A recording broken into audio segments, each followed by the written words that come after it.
Эдди и с тетушкой Сарой. Ты ничего не мог сделать.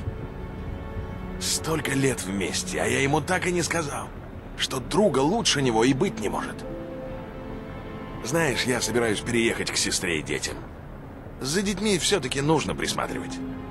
И раз Эдди нет, дядя Фрэнк обо всем позаботится. Помню, как-то раз мы с Эдди зашли в этот долбанный стрип-клуб. Забыл название. В общем, беру я, значит, одну из девок и тащу ее в сортир. А тут этот тип начинает колотить в дверь. Ну я тип, береги себя.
Босс, мы готовы ехать на кладбище.